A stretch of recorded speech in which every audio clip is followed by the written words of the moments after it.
adalah permainan ketangkasan yang mengandalkan keseimbangan. Menggunakan kayu berbentuk papan. Rahasia permainan ini bisa Anda perhatikan.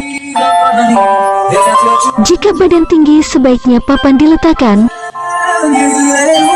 yang depan agak panjang. Sedangkan jika badan pendek, sebaiknya papan diletakkan yang depan agak pendek, bukan? Karena serangan utama di permainan ini memiliki gerakan adalah memukul dari atas papan lawan. Anda akan menang jika berhasil menjatuhkan papan lawan. Ini adalah kastil abad 13. Terletak 680 meter di atas permukaan laut. Lokasinya di wilayah Tabor. Tidak ada sejarah peperangan di sana. Mereka hanya sekedar membangun saja. Didirikan oleh Benes tahun 1262. Kastil itu bukannya tak terkalahkan, namun memang belum diserang karena pasukan Ottoman tidak sampai ke sana. Untuk menaklukkan kastil Bosnia saja pasukan Ottoman kewalahan. Sedangkan menuju kastil di Ceko harus melewati Hongaria dahulu dan negara sekitarnya. Terletak di selatan Boheman. Kastil itu dibuka untuk umum mulai jam 9 pagi sampai jam 5 sore. Ini adalah resep membuat dadar kentang. Bahan-bahannya: kentang yang sudah diserut 2 telur, bawang putih secukupnya, merica secukupnya, 3 sendok tepung. Campur semua bahan tersebut, kemudian goreng seperti dadar jagung. Untuk kuahnya, masukkan mentega, bawang bombay, bawang putih, kentang diiris dadu, serta kaldu dengan takaran secukupnya semuanya. Kemudian masukkan ke dalam panci ukuran sedang. Kemudian rebus hingga matang. Selamat mencoba pemirsa. Ini adalah acara untuk menjaga kebersamaan dan kekompakan dalam suatu wilayah di kampung. Pertama, mereka memberi tali di ujungnya. Tali itu banyak sekali dan panjangnya sampai ke bawah. Kemudian batang pohon pinang itu ditegakkan vertikal. Dan setelah semua beres, acara pun dimulai. Mereka menari dan berkeliling dengan tali warna-warni. Biasanya anak-anak yang melakukannya. Suasana kekeluargaan tercermin di sana.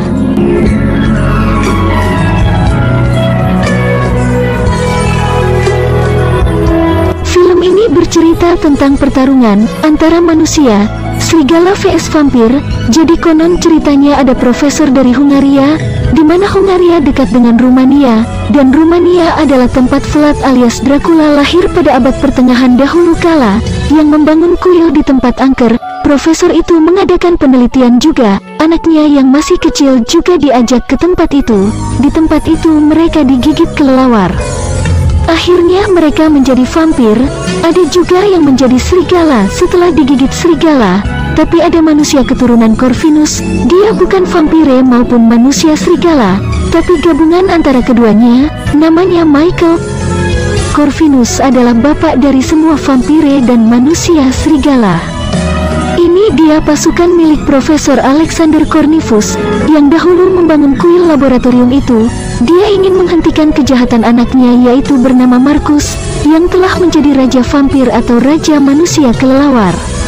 Ini Ini adalah kunci rahasia ke-1 untuk membuka pintu gerbang rahasia ke dalam kuil yang sudah ditinggalkan sekian lama, dan Markus mengincar kunci itu, namun tidak tahu posisi kunci itu di mana, dan ketika Victor si pemilik tanah meninggal, profesor itu mengambilnya lagi.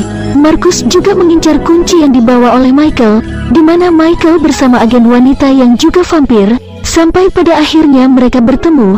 Kemudian Markus menyerang agen wanita dan juga Michael, tapi untungnya mereka bisa lolos dengan menggunakan truk. Ketika matahari sudah terbit, maka kulit agen wanita itu mengelupas karena dia vampir, namun masih selamat setelah masuk gedung. Markus adalah vampir sejati, dia biasa menghisap darah kuda untuk makan.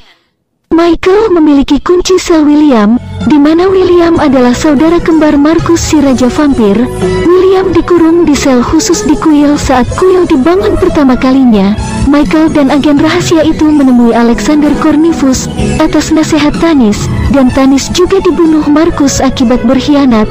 Tanis ini anak buah Markus, dia vampir juga. Sebelum Tanis mati, Markus meminum darahnya untuk mengetahui apa yang terjadi sebelumnya.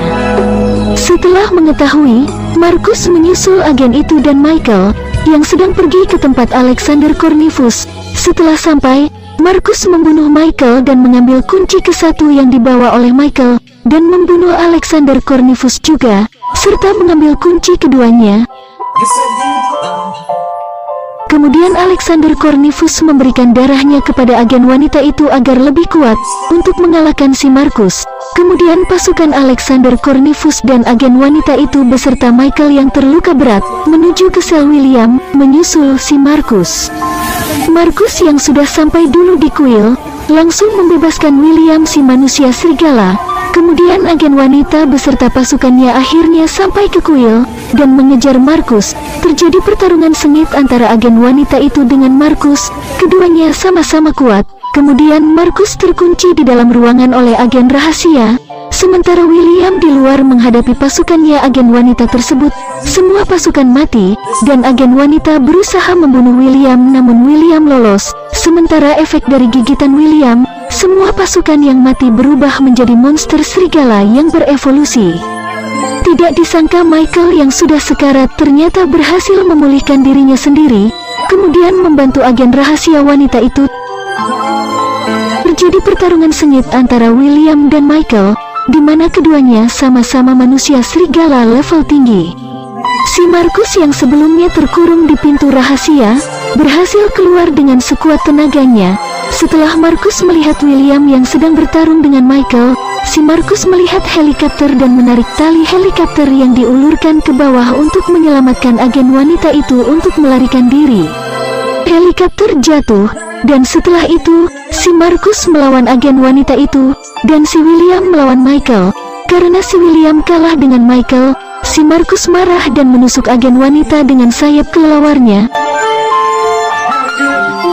Berhubung agen wanita itu sudah kuat dari sebelumnya karena telah meminum darah Alexander, maka agen wanita itu berhasil mengalahkan si Markus dan akhirnya mereka berdua menang.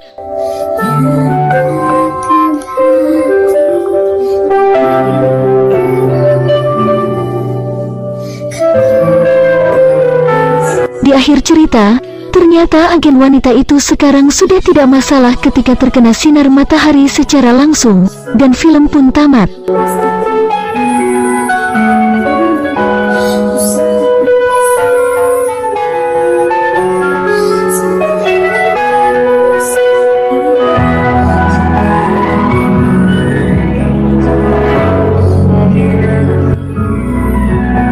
Bola dibawa Kagawa, disabotase saja oleh Yasser. Umpan pendek ke Muhammad, menghindari pemain lawan, terus merangsek ke depan, ditepis saja oleh kiper. Bola terpental, dan gol pemirsa. Bola ditendang lagi oleh Muhammad. Skor 1-0 untuk Arab.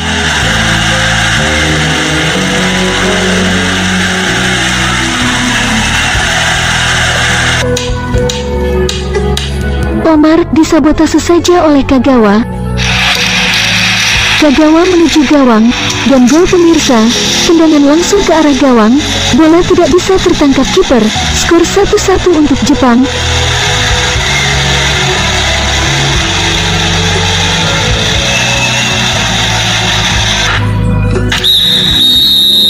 Pertandingan babak pertama telah selesai pemirsa, langsung saja ke babak kedua. Yasir sekarang merangsek ke depan, namun dijegal oleh Morish. Tendangan penalti untuk Arab. Ya, berhasil digagalkan oleh penjaga gawang Jepang.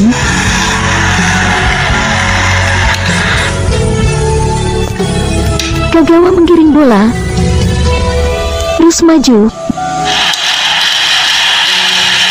dan ditendang saja, namun dengan sigap ditangkap oleh penjaga kiper Arab.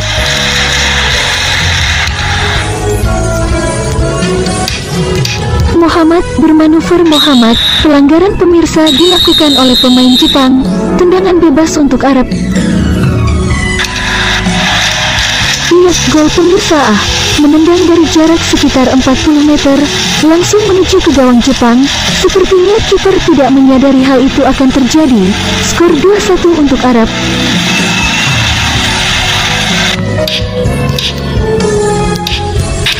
Jepang melakukan tekanan.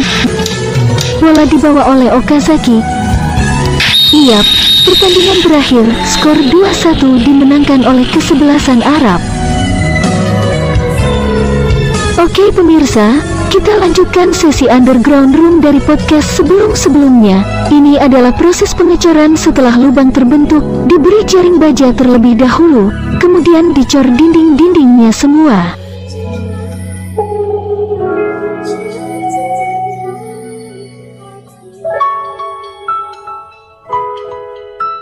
Setelah itu lanjut lagi ke peledakan berikutnya, dengan terlebih dahulu dibor area yang akan diledakkan, untuk memasukkan dinamit nantinya. Setelah semua kabel terkoneksi dengan benar, maka akan diledakkan berikutnya.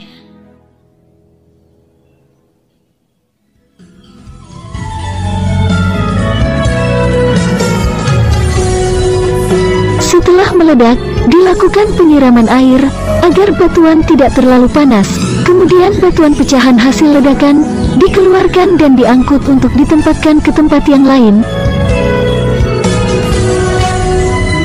Seiring dengan berkembangnya teknologi, tercipta pula alat untuk mempermudah pekerjaan yang lebih praktis dan efisien serta menggunakan sistem robot otomatis. Seperti ini contohnya pemirsa, dalam melakukan pengecoran yang hasilnya nanti akan simetris serta presisi.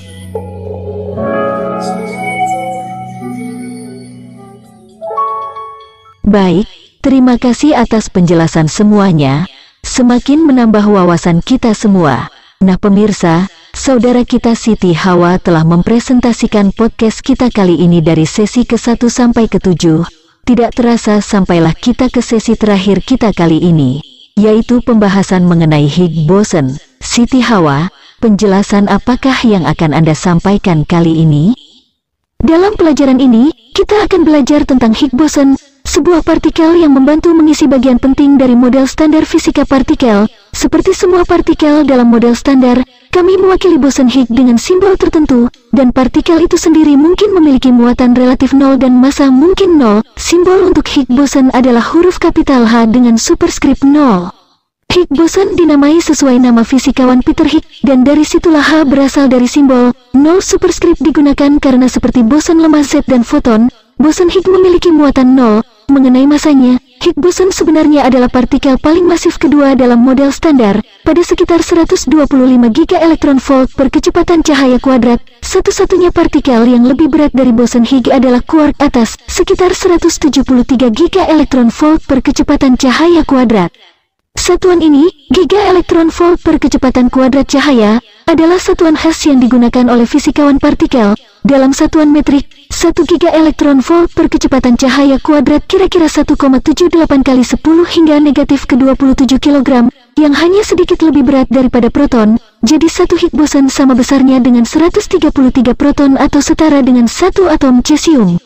Karena seperti namanya Higgs boson adalah boson, tidak ada aturan kekekalan untuk partikel ini seperti halnya untuk lepton dan baryon, di mana kita memiliki nomor lepton dan nomor baryon yang kekal dalam interaksi partikel.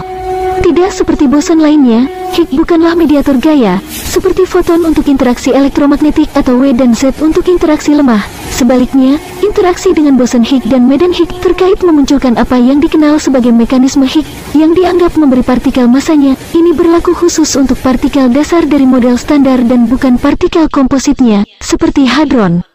Semakin kuat interaksi partikel dengan medan Higgs, semakin besar masanya. Jadi quark, misalnya, memiliki massa yang orde besarnya lebih besar daripada massa neutrino karena interaksinya dengan medan Higgs lebih kuat. Partikel tak bermassa seperti foton tidak berinteraksi dengan medan Higgs sama sekali. Perlu disebutkan bahwa mekanisme Higgs sangat penting untuk menjelaskan massa boson lemah W dan Z ini karena sebelum mekanisme Higgs dimasukkan dalam model standar, perhitungan teoritis memperkirakan bahwa massa boson W dan Z akan tepat nol. Tetapi hasil eksperimen menunjukkan bahwa mereka pasti tidak nol. Sebagai sebuah partikel, Higgs boson berumur pendek, dengan perkiraan masa hidup sekitar 10 hingga negatif 22 detik. Akhirnya, boson Higgs meluruh, biasanya menjadi pasangan partikel-antipartikel, seperti dalam proses produksi pasangan. Berikut adalah diagram sederhana dari 5 peluruhan paling umum dari boson Higgs. Dalam setiap kasus, kami telah memotong mekanisme perantara apapun untuk hanya menunjukkan boson Higgs yang memasuki interaksi dan pasangan partikel yang meninggalkan interaksi. Dalam 3 interaksi yang paling umum, produk adalah partikel dan antipartikel yang sesuai dengan muatan yang sama besarnya tetapi berlawanan tanda. Oleh karena itu, total muatan setelah setiap interaksi adalah nol, dan boson Higgs bersifat netral, sehingga muatan total sebelum setiap interaksi juga nol dan muatan tetap. Untuk 2 interaksi yang kurang umum, produknya adalah sepasang boson Z dan foton, yang keduanya bermuatan nol, jadi muatan total kembali dilestarikan. Perhatikan bahwa ini juga secara teknis merupakan pasangan partikel-antipartikel karena Z boson dan foton adalah antipartikelnya sendiri. Ketika produknya adalah quark bawah dan anti-quark bawah, kita harus memikirkan konservasi bilangan baryon. Tetapi karena satu adalah quark dan satu adalah anti-quark, jumlah baryon total setelah interaksi hanya nol, yang cocok dengan jumlah baryon boson Higgs sebelum interaksi. Ketika produknya adalah lepton dan anti-tau, kita harus memikirkan kekekalan bilangan lepton. Tapi di sini kita memiliki lepton dan anti-lepton, jadi jumlah lepton total setelah interaksi adalah nol, dan jumlah lepton dari Higgs boson juga nol. Akhirnya, ketika produknya adalah W plus dan W minus boson atau sepasang boson Z atau sepasang foton, kita tidak perlu khawatir tentang konservasi tambahan karena jumlah dan jenis boson tidak selalu dilestarikan dalam suatu interaksi. Ada satu aturan kekekalan yang umumnya perlu diikuti, yaitu massa dan energi relativistik produk harus sama dengan massa dan energi relativistik Higgs boson yang meluruh. Baiklah, mari kita gunakan sebagian dari apa yang telah kita pelajari untuk menjawab beberapa pertanyaan tentang Higgs boson. Urutkan partikel-partikel berikut berdasarkan masanya dari yang terkecil hingga yang terbesar: up quark, jarum quark, top quark, Higgs boson, elektron. Pada daftar partikel ini, kami memiliki 3 quark, 1 boson, dan 1 lepton. Jadi mari kita mulai dengan membandingkan partikel serupa, yaitu quark dengan quark, dan kemudian mencari tahu di mana letak Higgs boson dan elektron. Ingatlah bahwa dalam model standar quark datang dalam 3 pasang, sering disebut generasi. Quark atas dan bawah adalah generasi pertama, pesona dan quark aneh adalah generasi kedua, dan quark atas dan bawah adalah generasi ketiga. Diurutkan dengan cara ini, masing-masing quark dalam generasi tertentu memiliki massa yang lebih besar daripada quark pada generasi sebelumnya. Jadi pesona dan quark aneh dari generasi kedua masing-masing memiliki massa yang lebih besar daripada quark atas atau bawah dari generasi pertama. Dan quark atas dan bawah dari generasi ketiga masing-masing memiliki massa yang lebih besar daripada quark pesona dan aneh dari generasi kedua dan, pada gilirannya, juga memiliki massa yang lebih besar daripada quark atas dan bawah dari generasi pertama. Jadi dari atas, charm, dan top, kita dapat melihat dengan jelas bahwa top memiliki massa yang lebih besar daripada charm, yang memiliki massa lebih besar daripada up. Sekarang kita hanya perlu mencari tahu di mana Higgs boson dan elektron berada dalam daftar ini. Ingatlah bahwa Higgs boson sebenarnya adalah partikel paling masif kedua dalam model standar, kedua setelah quark atas. Jadi dalam daftar kami, boson Higgs harus berada di antara pesona dan quark teratas. Mengenai elektron, ingatlah bahwa elektron memiliki sekitar 1/2 per 1000 massa proton, yang merupakan hadron, partikel komposit yang terdiri dari quark atas dan bawah. Meskipun hanya sekitar 1% dari massa proton yang disebabkan oleh massa quark penyusunnya, proton jauh lebih masif daripada elektron sehingga masih jelas bahwa elektron lebih ringan daripada quark manapun yang menyusunnya, protonnya, karena proton terdiri dari quark dari generasi yang paling tidak masif. Jelaslah bahwa elektron kurang masif daripada semua quark dan sebenarnya termasuk di awal daftar kami. Jadi daftar terakhir kami adalah elektron dengan massa paling kecil, kemudian quark atas, quark pesona, Higgs boson, dan akhirnya quark teratas dengan massa terbesar. Bagus, mari kita kerjakan pertanyaan lain. Masing-masing diagram Feynman berikut menunjukkan bagaimana boson Higgs dapat meluruh. Terlepas dari satu, diagram manakah yang menunjukkan peluruhan Higgs boson yang tidak mungkin? Higgs boson dapat meluruh dalam beberapa cara berbeda. Jadi untuk mengidentifikasi peluruhan yang tidak mungkin, kita perlu mengidentifikasi peluruhan mana yang melanggar beberapa aturan fisika. Semua kemungkinan peluruhan boson Higgs mengikuti aturan konservasi. Jadi mari kita cari diagram di mana produk tidak mengikuti aturan kekekalan seperti muatan, bilangan lepton, dan bilangan baryon. Karena setiap interaksi ini dimulai dengan satu Higgs boson, muatan keseluruhan, nomor lepton, dan jumlah baryon produk harus sama dengan muatan, nomor lepton, dan nomor baryon dari Higgs boson. Ingatlah bahwa kita menulis simbol untuk Higgs boson dengan superskrip 0 karena muatannya 0. Lebih jauh lagi, karena Higgs boson adalah boson, bukan lepton atau quark, nomor lepton dan nomor baryonnya sama-sama 0. Sekarang mari kita lihat diagram demi diagram dan periksa apakah total muatan, jumlah lepton, dan jumlah baryon dari produk yang diusulkan semuanya 0. Dalam diagram pertama ini, produk yang diusulkan adalah sepasang boson Z netral. Karena ini adalah partikel netral, muatan totalnya adalah 0, dan karena mereka adalah boson, jumlah lepton dan baryon mereka juga 0, jadi sepasang boson Z memiliki muatan total 0, jumlah lepton total 0, dan jumlah baryon total 0, jadi dalam interaksi ini, ketiga besaran tersebut kekal. Oleh karena itu, setidaknya menurut ketiga ukuran ini, diagram ini menunjukkan kemungkinan peluruhan Higgs boson. Kami memiliki diagram lain di mana produk peluruhan adalah sepasang boson.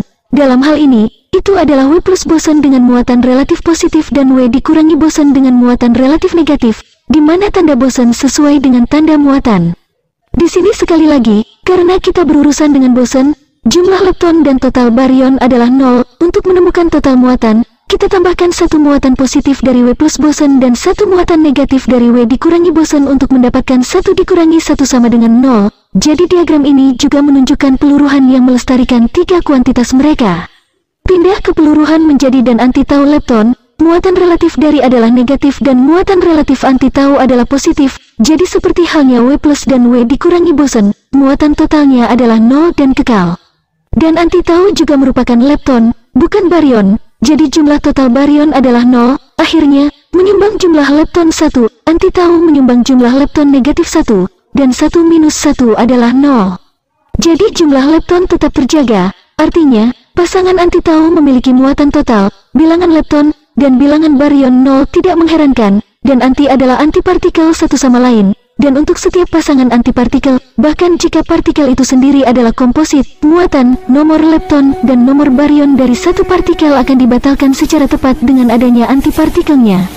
Dengan pemikiran ini, kita juga dapat melihat tanpa perhitungan bahwa pasangan quark anti-quark bawah adalah kemungkinan peluruhan Higgs boson, karena sekali lagi kita memiliki partikel dan antipartikelnya, jadi muatan, nomor lepton, dan nomor baryon untuk pasangan akan menjadi 0. Jika kita melakukan perhitungan, kita akan menemukan bahwa muatan relatif sepertiga negatif dari quark bawah sama persis dengan muatan relatif sepertiga positif dari anti-quark bawah. Selanjutnya, tidak satupun dari ini adalah lepton, sehingga jumlah lepton total masih 0.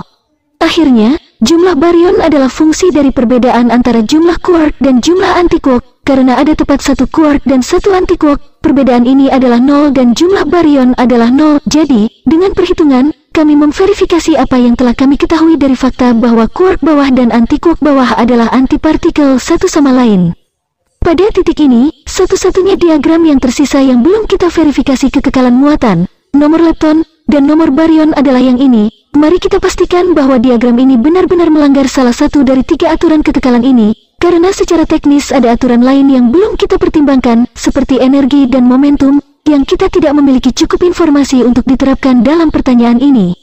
Dalam diagram ini, dua produk yang diusulkan adalah quark bawah dan anti-quark pesona. Tak satu pun dari ini adalah lepton, jadi nomor lepton dilestarikan, dan seperti pasangan quark anti-quark bawah, salah satunya adalah quark dan satu lagi adalah anti-quark. Jadi jumlah baryon juga dilestarikan. Adapun muatan relatif, ingatlah bahwa quark bawah memiliki muatan relatif sepertiga negatif. Quark pesona memiliki muatan relatif positif 2/3, karena charm anti-quark adalah antipartikel dari charm quark. ia memiliki muatan negatif 2/3. Namun, ketika kita menjumlahkan total muatan ini, sepertiga negatif ditambah 2/3 negatif adalah negatif. Yang negatif bukan nol, jadi interaksi ini tidak menghemat biaya total. Karena setiap kemungkinan peluruhan Higgs boson harus mengikuti aturan kekekalan, termasuk muatan, ini tidak boleh menjadi kemungkinan peluruhan Higgs boson. Jadi boson Higgs tidak dapat meluruh menjadi satu quark dasar dan satu pesona anti-quark. Akhirnya, perlu dicatat bahwa boson Z adalah antipartikelnya sendiri dan boson W plus adalah antipartikel dari boson W dikurangi. Jadi argumen kualitatif yang kami kembangkan untuk pasangan anti-tau yang kemudian kami terapkan pada pasangan quark anti-quark bawah dapat juga diterapkan pada kedua diagram ini. Baiklah, sekarang kita telah melihat beberapa contoh. Mari kita tinjau kembali poin-poin penting yang telah kita pelajari dalam pelajaran ini. Dalam pelajaran ini, kita belajar tentang salah satu partikel dalam model standar fisika partikel yang disebut boson Higgs yang diberi simbol kapital H dengan superskrip 0. Higgs boson tidak bermuatan dan memiliki massa yang sebanding dengan atom cesium, menjadikannya partikel paling masif kedua dalam model standar.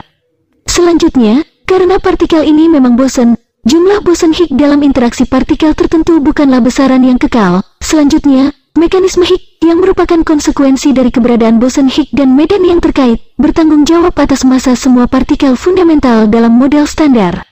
Akhirnya, kita melihat bahwa Higgs boson sebagai partikel yang tidak stabil dapat meluruh dalam beberapa cara yang berbeda. 5 peluruhan yang paling umum menghasilkan pasangan partikel-antipartikel. Dari jumlah tersebut, sejauh ini yang paling umum adalah pasangan quark anti-quark bawah dan yang paling tidak umum adalah sepasang foton yang merupakan antipartikelnya sendiri.